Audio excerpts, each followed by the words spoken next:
806 on Super Talk 99.7 WTN. Welcome on into Nashville's Morning News. Dan Mandis here with Congressman Mark Green, chairman of the Congressional Committee on Homeland Security, with this audio from Senator John Kennedy. This was yesterday on the Senate floor. 2 charges in an impeachment of Secretary Mayorkas.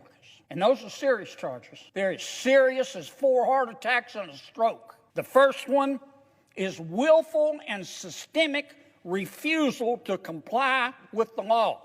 Not negligence, willful and systemic refusal to comply with the law.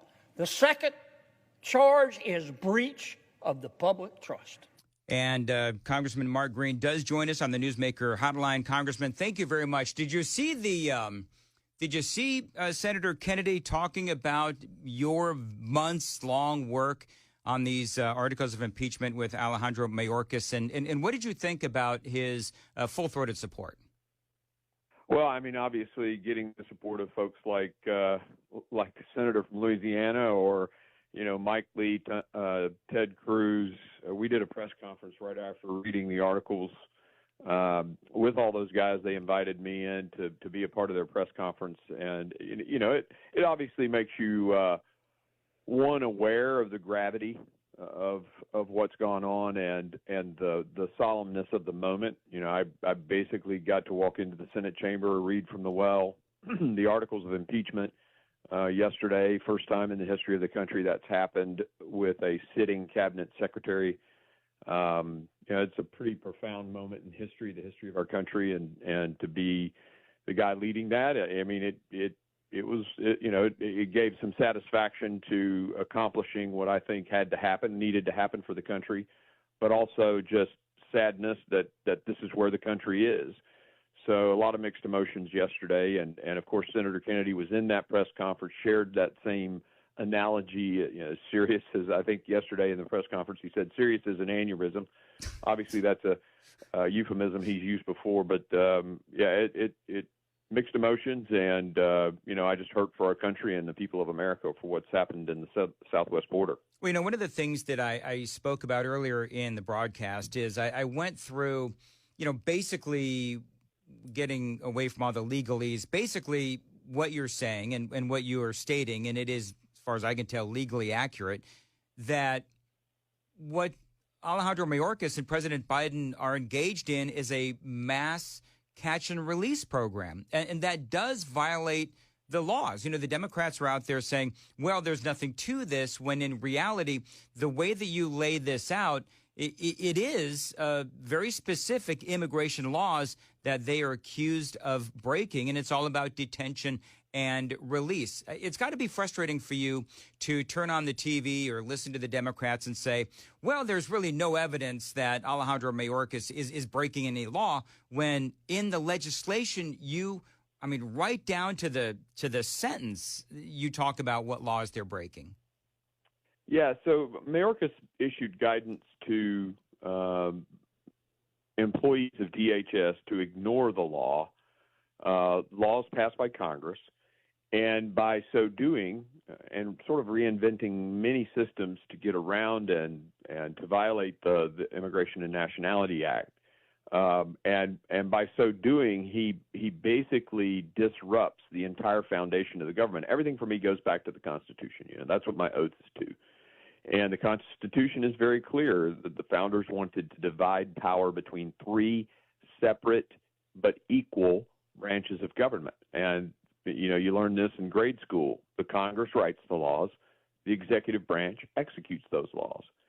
And we've gotten away from that on so many levels with the bureaucracy. The ATF's rule just recently coming out. I mean, it's like the executive branch writes and executes the laws now. But on this particular note, we wrote a law that said you shall detain felonies, and they are to be held until they're removed from the country. And he basically told his people to ignore that law. And you can't have the executive branch just picking which laws they're going to execute and choosing not to execute others. That tears at the foundation of the country. And if you have this rogue cabinet secretary out there doing whatever the heck he wants, I think that's a road to tyranny. I mean, the founders spread power out. They spread it out between three branches of government, not to put power in the hands of one individual. And we have, in this country, drifted for decades into concentration of power into the hands of fewer and fewer people, and that will lead to tyranny, has led to tyranny. And the ATF rule is tyranny. I mean, it's a violation of the Second Amendment,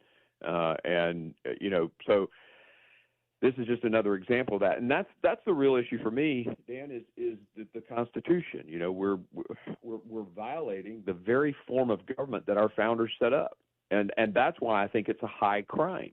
He's abused his position to force his immigration agenda onto the people of the country when the people of the country voted on something different through their elected officials in the Congress. So that's why I think he has to go. I mean, and why I'm so passionate about it, despite knowing full well that Schumer probably will do nothing with it. Yeah, I want to get to that. Let me ask you, Congressman Mark Green joining us. I interviewed you. I don't know if you remember, probably not. You do a lot of these, but I interviewed you actually the day that you started down this road of investigating the articles of impeachment. And now here we are again today, and I appreciate the opportunity. So let me ask you, from that first day to when you put the final period on the articles of impeachment, did anything surprise you as to how incredibly incompetent Alejandro Mayorkas is? And I know that we could argue over whether or not they're doing this on purpose or if they're truly incompetent. I'll ask you that in a second. But did anything surprise you in this process? I think the biggest surprise was Mike Gallagher. Mike and I have been friends in Congress. He's a bright mind. We will frequently just grab coffee and talk China policy or transatlantic policy, NATO, things like that. He's a very bright mind, particularly on foreign affairs. I was very disappointed that he honestly, I think it was on his part, fear that if we open this Pandora's box, every cabinet secretary we have in the next administration will get impeached. And I thought, that's not a reason to not do this, because it's the right thing to do it. So I think the biggest surprise was just him, and we had two Republicans vote against impeachment, and that probably bothered me more than anything in the process. I'm just Googled. Mike Gallagher is hinting death threats, he says, may be behind his early resignation. This has become a story for, not only obviously Washington, D.C., but I mean, every state now is a border state. Earlier, I had Senator Bill Hagerty on, and he is of the opinion that the reason why Mayorkas and Biden want the wide open border, political reasons for representation in the House of Representatives, among other things. What say you, Congressman? Yeah, I think that's their ultimate motivation. And if you look at what Mayorkas has done, it's been engineered. I mean, this was a system created, whether it was the use of the CBP One app or, these cooperative agreements where they're flying, I think last year, 300,000+ from specific countries, giving them special status through the immigration process, which Congress has not passed or authorized. I think it's all been engineered, and it's to get people, and they know most of these people will go to blue cities, and then that will alter the census data and result in more blue districts, just naturally getting power in the House of Representatives. So I think that is their ultimate goal, and I agree with Senator Hagerty on that. It's hard to see any other motivation. I think some people have speculated that it's on a grander scheme. They want to bring America down. And clearly in the Democrat Party, I mean, you can see the Palestinian protests, death to Israel, death to America. These are Democrat voters. And so there's a group of them out there that really just hate the country, and they'll do anything to see America brought low because they view anyone that's successful. Well, you couldn't be successful. A nation couldn't be successful unless that nation cheated somehow or did something wrong.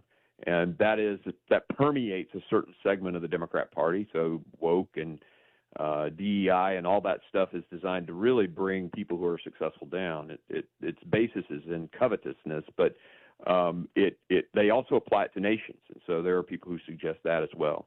You spoke earlier about how the head of the Senate, Chuck Schumer, more than likely will not take this up. Do you feel like then that all of your work was for naught? So the probability is that he won't, because the Democrat Party cannot sustain politically this issue, right? I mean, it's an 80-20 issue in swing districts. Well, they also can't defend it, but go ahead. Right. They can't defend it. Number one, they just name call me. I mean, if you listen to the ranking member, anytime of my committee, anytime he has an argument to make, it's just attack me, attack Trump, right? So they have no argument. That's right. They can't defend it, but they don't want this talked about either. So they would much rather hide the issue. To have a trial in the Senate will put every camera in the room talking about border security, and that's the last thing Joe Biden needs for his reelection attempts. All right. So it's been a minute since you and I spoke. So a while back, you announced that you were going to retire, considering retiring. You changed your mind. Now here you are on this day where you have done massive amounts of work, and now it's probably not going to be taken up in the Senate. On this day, do you regret that decision to unretire? Are you glad you have unretired, or what's your mindset right now? You know, I what probably makes me scratch my head on that one is this whole issue of taking the speaker down again. That whole debate and the disenfranchisement and frustration in our own party, it probably leads me more toward. I expected Chuck Schumer wouldn't do anything with the impeachment articles, and I pressed forward because I thought it was my duty. And I guess in the same vein, I'm running for re-election because I feel like it's my duty, and that was certainly communicated to me by Marcia and all the others that have called and said, to include President Trump, who said, "Look, we need you one more term." And so, what do you say to that when the former president of the United States, hopefully soon to be president again, calls you and says, "Look, I need you to go through this election cycle"? And I'm like, "Okay, sir." Yeah. It's like an offer you can't refuse. I'm frustrated. I mean, the heart of your question is I'm frustrated. I'm frustrated with the difference between how Republicans govern and how Democrats govern. And I think we do it the right way, but the way they've done it, they've figured out how to, clip our wings. And the strategy to get around that is bigger majorities. I mean, so because we're going to vote our districts, and Fitzpatrick's district is a Biden 9. He is going to vote differently than me if he's representing his district. And so when Republicans take the perspective of representative government, which is what the founders wanted, and then we go against a block of ideology, they don't vote their districts on the left. Right. So when you have a thin majority, it's like, well, what do you do? And that's very frustrating to be in that situation. We're trying to do it right. They're voting an ideology, and it makes it challenging. So you mentioned President Trump, one more term, and so on and so forth. What would your plans be after one more term? Would you like to announce anything or talk about that? Or? No, Dan, I'm not. It's you never know what tomorrow will bring, and God, I do my best to do what every day. Ask God what He wants me to do, and when it comes to those big decisions, I certainly have. Gifts and talents that God has given me, and He expects a return on that investment. Matthew 25 is my life chapter of the Bible, and people, Shelzig and those guys, those rabid liberals, they all say I'm ambitious. I'm ambitious to please God, and I'm ambitious to do the right thing, and I'm ambitious to make a difference. And I don't really care where. I mean, I don't have a heart to be in a job. I have a heart to make a difference. And I'm going to go wherever I think God calls me to make a difference. And if that means even taking one for the team, I'll do it. Because for me, it's about making a difference. And that's what life is about. So, that's why I'll weigh that every single day for the next several months, and you know, when a door opens, we'll walk through it. Well, I think you are making a difference, and I think that even though Schumer is not going to take this up, I believe that your hard work, your months of hard work, has paid off in the sense that you have painted the story of how Mayorkas and Biden are trying to future elections, steal future elections, in my opinion, increase their representation in the House of Representatives. Whole other conversation as we just had. There's other things involved as well. But I do appreciate you being on and wish you the best of luck. And thanks again for being on Nashville's Morning News. Thanks, Dan. And by the way, I never forget an interview with you. Oh, aren't you sweet? Thank you very much, Congressman Green. We'll talk to care. you next time. All right, bye-bye. Yep.